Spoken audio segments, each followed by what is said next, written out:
I was expecting there to be some kind of lightning bolt moment. Reality was that's not really how it happened. My worst one being to come up with some kind of fake tan remover, because fake tan was an idea at the time. Awful idea.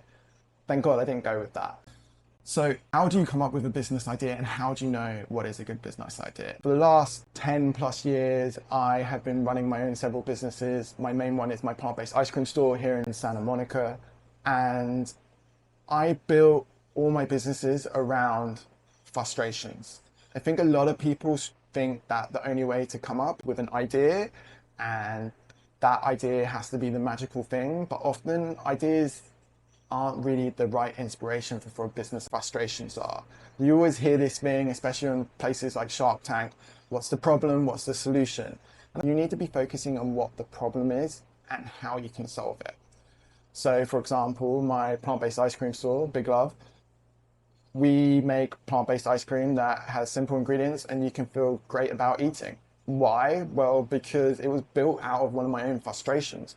When I was a lawyer, I wanted that great feeling that you get from ice cream, but simple ingredients and feel really great and amazing afterwards. And that's what built my whole plant-based business. Profit Lights, which is my small business finance app. I wanted to know on a day-to-day basis, how is my business doing? I just wanted something where I could plug in some numbers and I could see straight away, this is how your business is doing and this is what you have to improve on this week. Something super powerful for small business owners. And then finally, with my With Intentions app, it's a gratitude-based spending app, which I'm building with my wife. Why? Because so many financial tracking apps I found just like made you feel so bad about logging spending. It's all negative. I wanted something where I could track spending and actually feel good about it in the same process. This all leads back to the same question. You don't start with an idea, start with a problem. So how do you come up with the best problems? Well, I think there's actually three ways to come up with this. The first one is look at your own life. So for example, Big Love came out of the result of my own frustrations with ice cream. But look at your own life. What do you find frustrating day to day? What annoys you day to day? What do you always find going, like that's so annoying. I wish this was better. What services don't you like? What would you find? Service do you think you could do better? When you go to a hotel, you think, oh my God, why can't they do this? Those little things, those little gaps, all of those could be potential business ideas. Just look at so many other businesses out there. McDonald's dealt with the frustration of, can I get a burger and super speedy? Uber, how can I get a ride easily? These are all small problems that turned into big profit because people understood they solved big frustrations. The other bit is look at what people are paying for already. Money, competition, they're all great indicators of what people are doing out there. People are spending money on it, that means they're feeling a pain point, they're feeling frustration, and they're willing to part with cash to solve it. That is a huge indication of a problem. Now, is there competition in that market? May it be crowded? Maybe. But could you do it better? Could you do it differently? That's what you have to think about. The last way is really your secret weapon, and that is to think about your own personal expertise. What do you do on a daily basis that you can see? Look at your job. What do you know the most of? Are you a personal trainer and you find there's a better way of building some piece of equipment? Are you a lawyer and finding a better way to do stuff? Are you an ice cream maker and you feel like there's a better way, there's gaps? When you have expertise, you have insider knowledge into a certain market and you see the pain and stress points, what your customers are complaining about, what people in your company are complaining about. That often is a really clear indicator of what needs to change. And the fact that you have expertise in that area really can give you a lightning bolt boost into being able to progress that. Now, the thing people really struggle with is they always think you need to have a new idea. And I think that's a really heavy misconception. You don't need a new idea. In fact, if you look around today, I can't think of possibly one new idea. Maybe with the exception of the creation of AI, but even that isn't a new idea anymore. You just need to do it better than anyone else. This is the point in the video where I ask if you could like and subscribe. It really helps to let me know if you enjoy this video, if you want to see more stuff, and it really helps us grow as a channel. If you have any other things you want to see, make sure to leave it in the comments. I will read and post to everything. Thanks. This leads to the next category, testing.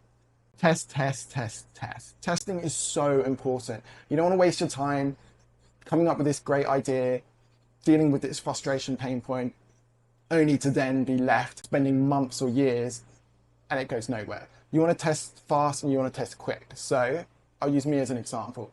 When I came up with an idea for plant-based ice cream, one of the first things I did was tested my ice cream on friends and family. First box ticked. Second box, I made some small batches. I took it to local grocery stores.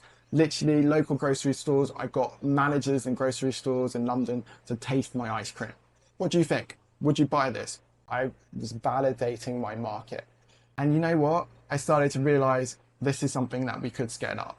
If you want to do a product, put it on the internet. If you want to do a service, talk about it, see if people react to it.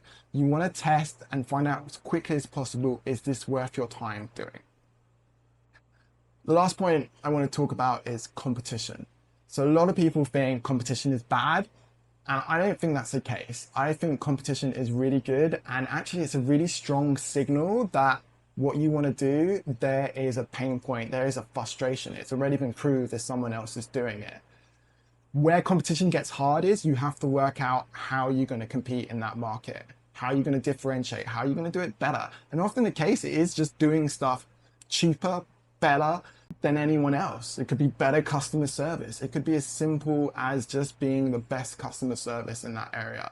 You have to work out what your differentiator is. On our street here on Montana Avenue, there's another 3 premium ice cream stores on the street. We used to be opposite a frozen yogurt place, literally across the street. Competition isn't something you should shy away from.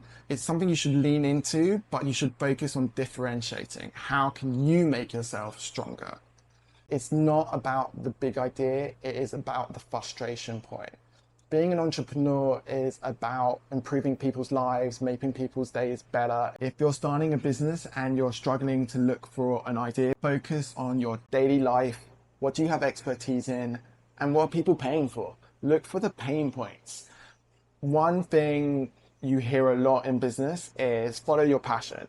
I think that's great if you have a strong passion.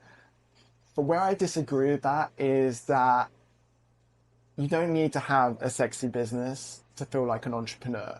One thing I've learned from running my own businesses is that when you're making money, any business is actually super exciting and fun. You could be selling screws, you could be selling nails, you could be selling staples. If you're making money from your business, I guarantee you will find it a lot more fun and a lot more interesting. Where you're not making money, that is the hard part. And so what I say is look for the pain points and the frustrations, because if you solve those right and you can get it right and you start making money quick, I guarantee that you will suddenly feel like you've got a passion for selling screws or ice cream or whatever it is you want to do. And remember, the most important part of running a business is to stay persistent. It's only you that can make it happen, and that only happens through persistence. Big love. If you like this video and enjoyed it, I have written an accompanying article, which I've linked in the comments below. Feel free to read it in your home time. I hope it helps.